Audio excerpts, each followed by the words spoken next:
Rome wasn't ready. An emperor draped in pearl necklaces and satin gowns, demanding to be called lady while issuing imperial decrees with the same ease he used to stroll between marble columns like a pagan priestess. But the scandal didn't end there. Behind the palace doors, Heliogabalus turned the throne into a brothel, the scepter into an ornament, and the empire into a show. His rule wasn't just political, it was theatrical, sensual, and dangerously unstable. And if you, like me, are drawn to real stories that challenge what history books teach, subscribe now so you won't miss the next chapters, and let me know in the comments which country you're watching from.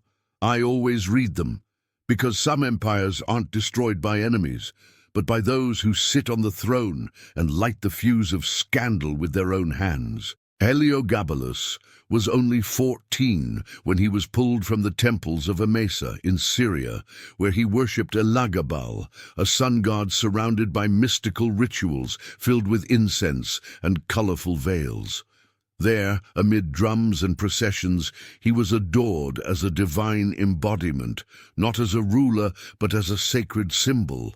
But Rome wanted an emperor, and his grandmother Julia Maesa wanted power back in her bloodline. Through lies, bribes, and an army willing to do anything, she dressed the boy in golden armor on the outside and left the eyeliner and jewelry underneath. When he entered Rome, it wasn't just a new Caesar arriving, it was a scandal waiting to happen. What began as discreet celebrations soon turned into muffled whispers. Heliogabalus didn't rule with swords.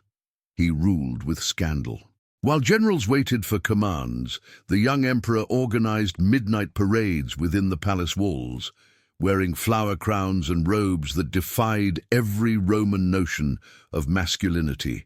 It was as if the throne had become a stage, and the empire a captive audience that didn't dare applaud or protest. Rome was exhausted. The 3rd century had already seen mad emperors, poisoned traitors, and soldiers bought with dirty coins. When Heliogabalus rose to power at just 14, the Senate sighed in relief, briefly. The boy, trained not in military strategy, but in Eastern rituals and devotion to Elagabal, the Syrian sun god, seemed more interested in turning the government into an extension of his temple than in calming the people. While senators kept up appearances in public, behind the palace walls, Roman order began to unravel beneath embroidered gowns and foreign perfumes. His lifestyle wasn't just strange, it was threatening. In a Rome still bound to ideals of masculinity, discipline, and hierarchy, the new emperor hosted banquets where he handed out golden phalluses to guests and demanded to be called empress. The altars of the capital were displaced to make room for Syrian idols, and pagan ceremonies replaced traditional celebrations.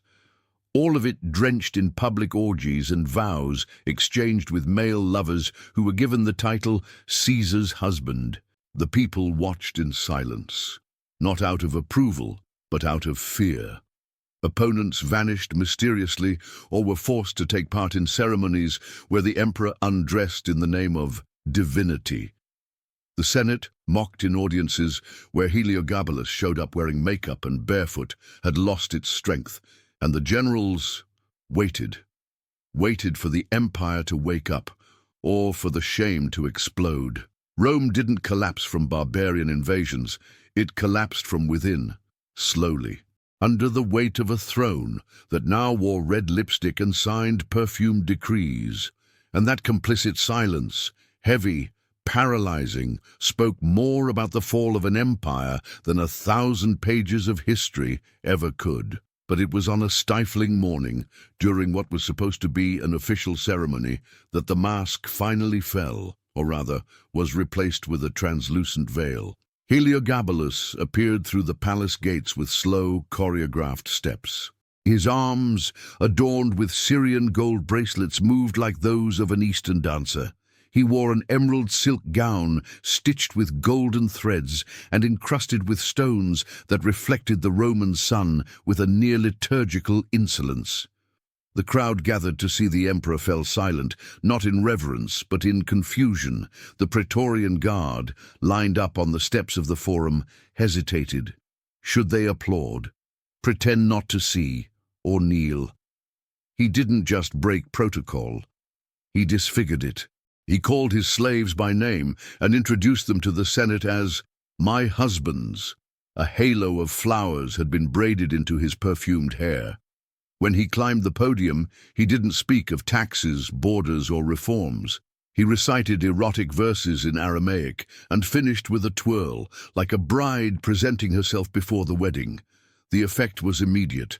Generals, used to firm commands and stoic faces, looked at each other in disbelief. Many had heard the rumors within the palace of the orgies, secret weddings, and nights when the emperor prostituted himself behind curtained doors. But now, in front of the people, he was no longer just a rumor. He had become a symbol. To some, it was liberation. To others, abomination. Traditional temples closed for maintenance. Statues of ancestral gods were draped in cloth, and nobles began skipping council meetings. The imperial figure, once sacred and untouchable, now resembled a Syrian priestess in religious ecstasy. And to Rome's elite, that was an unforgivable scandal. That appearance wasn't an isolated gesture. It was a statement, a warning, a turning point. Heliogabalus didn't just want to rule. He wanted to redefine what it meant to be emperor using his own body. And that day Rome realized they were no longer under the rule of a Caesar, but watching an ongoing spectacle. A spectacle where the throne was the stage, the people were the audience, and power was a performance with no predictable end. It was then, under veils of silk and stunned stares, that Heliogabalus stopped being merely a strange boy on the throne and became a living threat to everything Rome understood as order, morality, and tradition. After that appearance, the veils didn't just cover Heliogabalus's body, they began to cover Rome's gods too. The young emperor wasn't satisfied with being seen as a political figure. He wanted to be worshipped, not as a man, but as an incarnate deity. To do so, he dethroned Rome's gods one by one, using gestures that blended eroticism, sorcery, and theatrical religiosity. At the center of it all was a foreign deity, Helgabal, the Syrian sun god, a dark star shrouded in mystery, whose worship included trance dances, nighttime sacrifices, and sexual inversion rituals. Heliogabalus built a monumental temple in the heart of Rome. A golden altar was placed atop the Palatine Hill, but instead of classical statues, it enshrined a black stone brought from Syria, the living symbol of his new god. The priests of Jupiter and Mars were expelled, publicly humiliated. The Vestal Virgins, symbols of Roman purity, were banned from conducting their rites. In their place, concubines, effeminate men, and eunuchs took over the empire's liturgies. To top it off, the emperor did the unthinkable. He anointed his own body as a sacred temple. He would walk nude in certain ceremonies, covered only in dyes and perfumes, declaring himself the bride of the sun. He claimed to have received the spirit of Helgabal in his womb. He ordered coins to be minted with his image in women's clothing, flanked by deities of his own invention. It was more than scandal. It was symbolic collapse. The reactions were swift and underground. Senators began conspiring over silent dinners. Military officers refused to take part in the processions.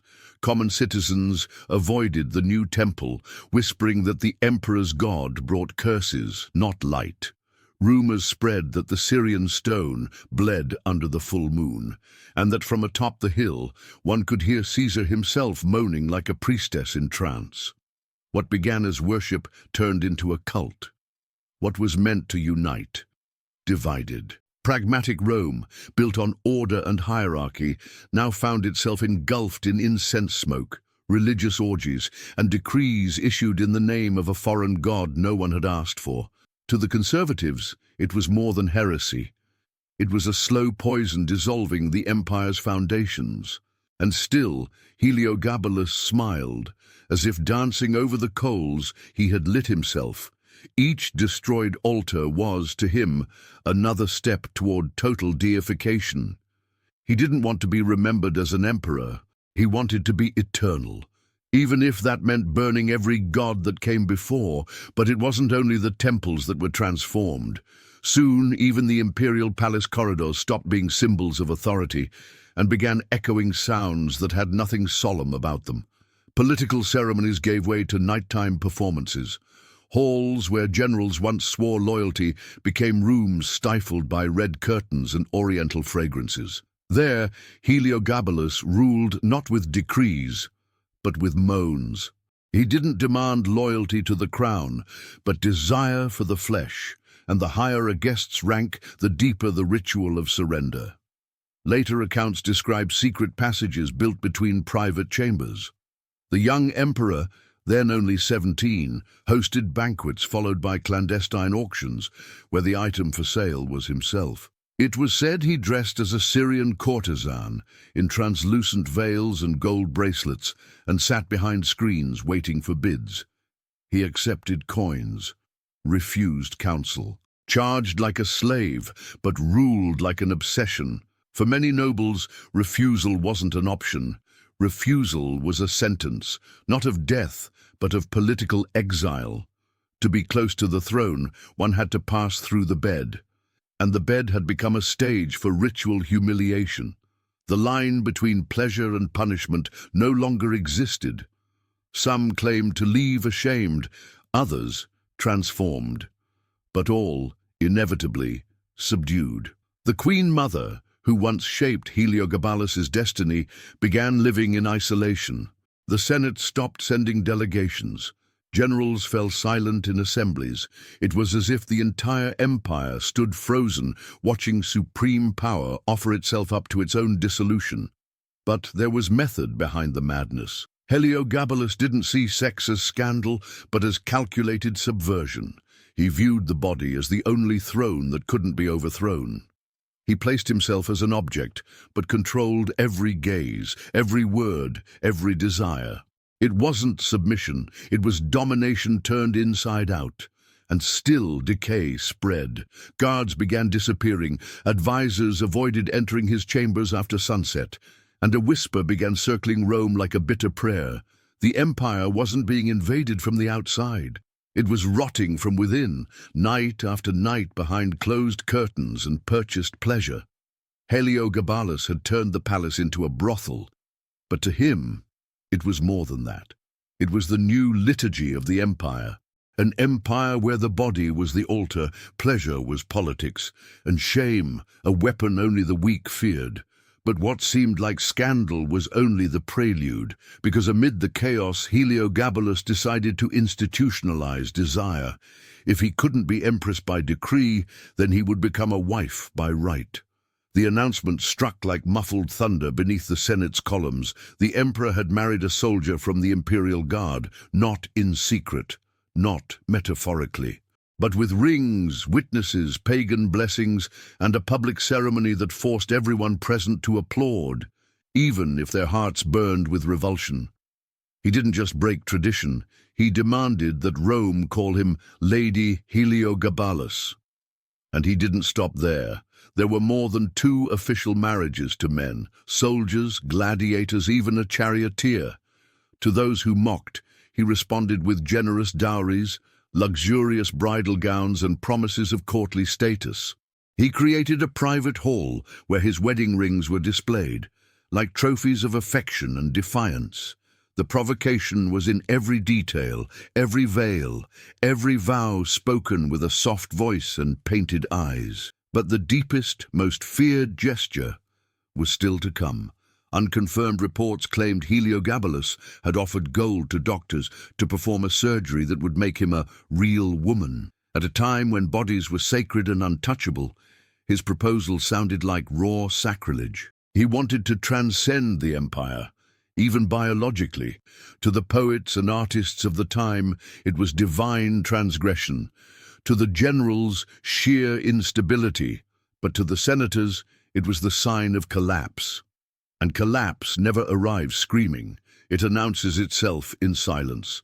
Meetings began taking place at midnight in hidden chambers. The whispered words were the same ones that had doomed earlier Caesars: state security, preservation of order, need for containment. But behind the legal language there was fear, because what terrified them most wasn't the dress. It was the possibility that he might keep ruling. No one dared confront him directly. His hold over the soldiers was still strong. His charms were persuasive, his beauty lethal. The empire stood torn between fascination and dread. Many felt disgust, but couldn't look away. Others admired him in secret. And some simply prayed that morning would bring a solution, even if that solution came with blood. In those incense-scented halls of desire, Heliogabalus danced toward the abyss with open arms. But to him, every step was a choice, every provocation, power, because even surrounded by conspiracies, it was still he who set the rhythm of the scandal, and Rome, powerless, danced along. But every spectacle, no matter how extravagant, has its limit. And for Heliogabalus, that limit came in the form of a denied gesture and a silent death. During a ceremonial banquet in the palace's golden atrium, Heliogabalus descended the stairs dressed in blue silk, an emerald tiara, and lips painted with a rare pigment from Persia. At his feet, a ritual of his own creation. All senators were to greet him with a kiss on the hand, or on the lips, if he so chose. Most obeyed. Some trembled, others sweated, but no one dared oppose him. Until Marcus Servilius Priscus, a veteran of the senatorial class and fierce defender of Roman tradition, refused. It wasn't a dramatic act. Priscus simply looked into the emperor's eyes, gave a slight nod, and kept his lips closed. The room froze. The wine stopped mid-air. Laughter withered like funeral flowers. Heliogabalus said nothing. He smiled, ordered music, but behind his painted eyes, something boiled. That same night, Priscus's body was found on the outskirts of the field of Mars. No signs of struggle, no note, only a piece of satin veil tied around his neck, the same fabric worn by the emperor at that banquet. The message needed no signature. The Senate trembled, not because of the crime, but because of the message. It wasn't just an execution, it was a reminder that imperial power, even dressed in satin, was still a fist capable of crushing. But this time, the intimidation had the opposite effect, because Priscus's death created a martyr. And in Rome, martyrs aren't buried, they multiply. In dark hallways, senators began to meet without official summons. The throne's lust no longer caused only shame. It caused fear. And where there is fear, conspiracy is born. Some said Heliogabalus had crossed the point of no return, that this was no longer about public scandal, but a threat to the very existence of Roman order. It wasn't about dresses, it was about impunity, about a crown that believed itself untouchable, about a state overtaken by a cult of self. In the shadows, the emperor's enemies were weaving something that involved no silk, no ornaments, but daggers and silence. Because unlike the emperor, they knew that the fall of a tyrant doesn't require shouting, just the right moment, and Rome, with its stone belly and cruel memory, had begun to count the days. The palace no longer slept. While the emperor hosted banquets adorned with petals and bodies, the conspiracy grew in silence, not in taverns or cellars, but within the dynasty itself. And at the center of this cruel turn stood her, Julia Maesa, the grandmother who had once created a god, and now prepared his downfall as an inevitable sacrifice. Julia was more than royal blood. She was mind. It was she who manipulated alliances, bribed legions, and orchestrated her lineage's return to the throne after Caracalla's collapse. It was she who convinced the generals to accept the boy priest from Syria as emperor, and it was she who dressed him in purple, knowing full well that beneath the imperial robe beat the heart of a teenager shaped by exotic gods and unrestrained sexuality. At first, she tolerated it, the scandals, the orgies, the improper unions, because as long as the chaos remained intimate, she maintained political control. But over the months, the whispers became threats. Roman coins no longer circulated as before. The Praetorian Guard, always loyal to gold, began to frown. And the senators? They held their insults in silence, but sharpened their vengeance in secret. So Julia made a decision only the truly powerful are capable of making, to sacrifice what she herself had created. She knew the empire could survive a depraved emperor, but perhaps not the collapse of its authority. Quietly, she summoned the officers, proposed a new name, Alexander Severus, Heliogabalus's younger cousin, moldable, discreet, and above all, masculine in the eyes of the army. With sweet words, she promised stability. With sacks of gold, she bought silence. With the prestige of her own blood, she sealed the betrayal. There was no trial, no public protest. The empire didn't need another spectacle. It had already had enough. It was enough for the sound of the guard's footsteps to echo down the right hallway at the right hour. Enough for the boy god's eyes to meet his grandmother's and no longer find protection, but farewell. Julia didn't cry, didn't hesitate, because in Rome, love was never an obstacle to survival. And in the imperial game, loyalty is always smaller than legacy. Heliogabalus, the emperor dressed as a goddess, had been crowned by the very hand now sowing his end. And in the heart of the palace, where once flutes and moans echoed, only the sound of metal marked the closing of the cycle. With blood, and with the cruel silence of a grandmother who chose the empire over her grandson. The decision had been sealed in the corridors, the fate decided with whispers, gold, and fear. And in the end, there was no honor, no ritual, no mercy. The emperor of earrings and dresses was killed like a delinquent, not with slow poison, nor with ceremonial sword, but with fury and haste, in the most intimate place, the most vulnerable, in the bath. Steam coated the walls. The smell was of scented oils, and the sound of laughter muffled by wet linen curtains. Heliogabalus was at ease, perhaps believing his grandmother's love still protected him, perhaps thinking his gods would spare him from human collapse. But that morning, fate entered in armor. They were Praetorian guards, the same who once applauded him in parades, the same who kissed his myrrh-anointed hand. But there was no reverence now. There was a mission, and it required no ceremony. There were many blows, messy, almost desperate, as if killing Heliogabalus was more than taking a life. It was erasing a disgrace. He tried to flee, tried to scream. But between the slippery floor and the traitor's blades, his nakedness became his sentence. When the body fell, there was no mourning, no procession, no speech. The corpse was dragged away like royal trash that needed to be forgotten. His blood stained the imperial mosaics, but it was no longer sacred. It was inconvenient. They dragged him through the streets of Rome, naked, unrecognizable, with traces of makeup mixed with dried blood. Onlookers watched, some in silence, others spitting insults, as if trying to erase from memory the scandalous nights they never dared to confront. And then the symbolic end, the public sewer, a pit that reeked of rot.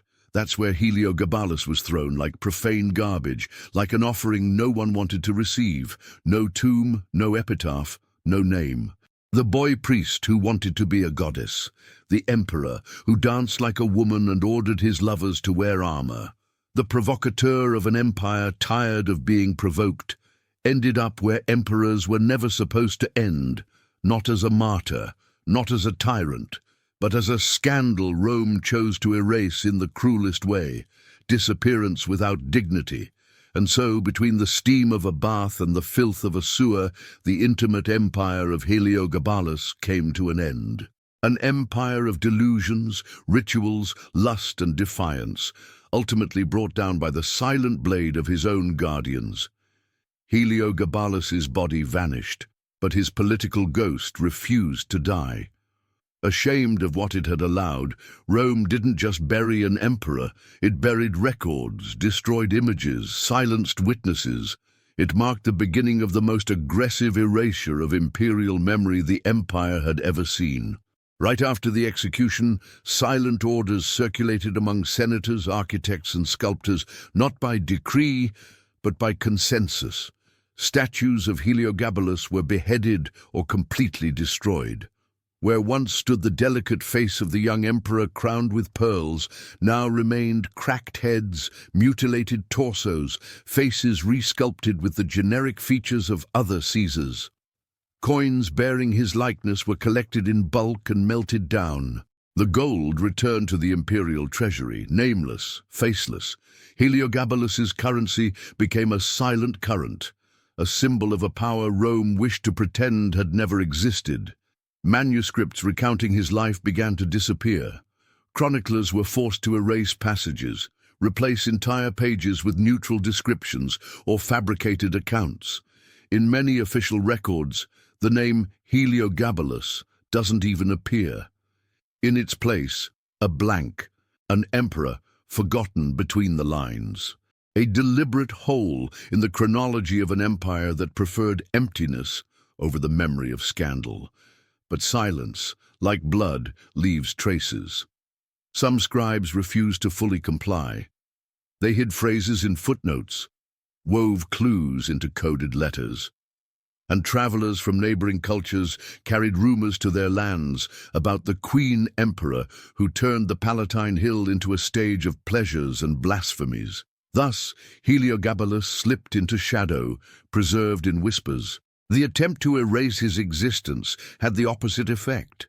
It made him a legend, it mythologized his figure, and gave him something no decree could ever prevent: an eternity shaped by mystery.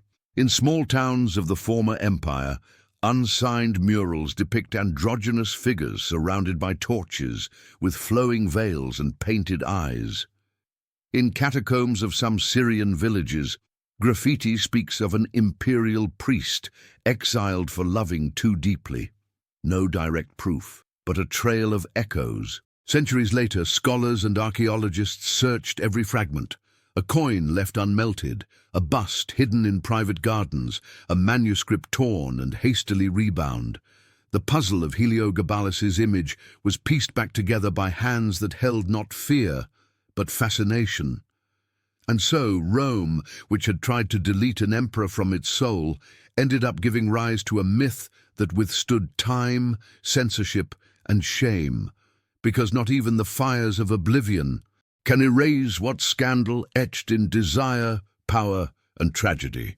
The body was discarded, the symbols destroyed, and the words silenced. But Heliogabalus's trail did not dissolve. It remained like a shattered mirror, reflecting what Rome preferred not to see. Not about him, but about itself. The young emperor's assassination was only the end of a chapter, not of the crisis. Because the tragedy of Heliogabalus wasn't the scandal he caused, but the truth he exposed. He stripped the empire bare, its contradictions, its hunger for spectacle, its moral weakness dressed in virtue. By turning the throne into a stage and the body into a symbol, he forced senators, soldiers, and citizens to confront what Rome had become: an empire where form outweighed substance and where gods were swapped like costumes. For years, the Senate pretended his rise had been the work of divine destiny. They hailed him as a savior, even knowing the boy dressed in purple was merely a pawn of his grandmother. And when the dances became rituals, when the marriages scandalized the generals, when courtiers' kisses replaced applause, Rome didn't intervene. It watched, applauded in silence, and only reacted when the reflection became unbearable. After all, Heliogabalus didn't create the decadence. He merely performed it openly. He was the product of an exhausted court, of an elite that traded loyalty for luxury, and of a people who no longer knew how to distinguish glory from grotesque. He was the mirror, the reflection, the scream no one dared to utter.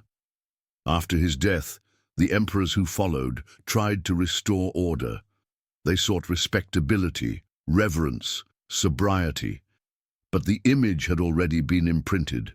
The toga could no longer conceal the cracks, and the echoes of the past spectacle still hovered over the halls as a reminder that power, when it loses its sense of self, needs no enemies. It implodes from within. Philosophers of the time began writing about the empire's sick soul. Political commentators, disguised as poets, suggested that Rome's true enemies did not come from barbarian borders, but from within its own palaces. And in classrooms, teachers warned, "It is not the lust of one that weakens an empire, but the cowardice of all who watch in silence." The name HELIOGABALUS became synonymous with excess, deviance, and lack of control. But his story, however distorted it may have been, never ceased to serve as a warning not only against debauchery, but against the emptiness of power that pretends to be sacred while destroying everything it touches. And so, the empire that threw a young man into the sewer to erase its shame saw its own image sink with him. Because you can't destroy a mirror without catching shards in your face. The blood dried, the coins were melted, but the image remained. Like a glamorous and unsettling shadow that crossed the centuries, Heliogabalus resurfaced, not in official chronicles, but in the arts that dared to face the taboo. 19th century painters portrayed him surrounded by flowers and naked youths, staging banquets where beauty and excess were indistinguishable from collapse. Modern writers adopted him as a symbol of rupture, not just with the empire, but with rigid forms of gender, religion, and power. On opera stages, his story became a visual spectacle between fantasy and ruin, lust and mourning. In queer culture, he was reclaimed as a mythical figure, not for his tyranny, but for the courage or madness of having challenged, with dresses and painted lips, the most brutal empire in history. In museums, he reappears without a name, but with feminine forms carved in marble. In academic essays, he emerges as a case study of political transgression disguised as personal liberation. The name Heliogabalus began to circulate in debates about art, identity, and the limits of authority. Not as a hero, nor as a villain, but as a living question. What happens when power is given to someone who no longer sees a boundary between the sacred and the profane, the body and the throne? Today, he disturbs more than ever, not just for the life he lived, but for the mirror he still holds up, silently, before every structure that believes itself untouchable. If this story shocked you, know that Rome has many others that never made it into the history books, but survived in broken statues, censored letters, and laments that still echo among the ruins. Subscribe now, turn on notifications, and share this video with anyone who still believes power and madness have never walked side by side. You won't want to miss the next video. It just might reveal that there's much more behind the stories told in books.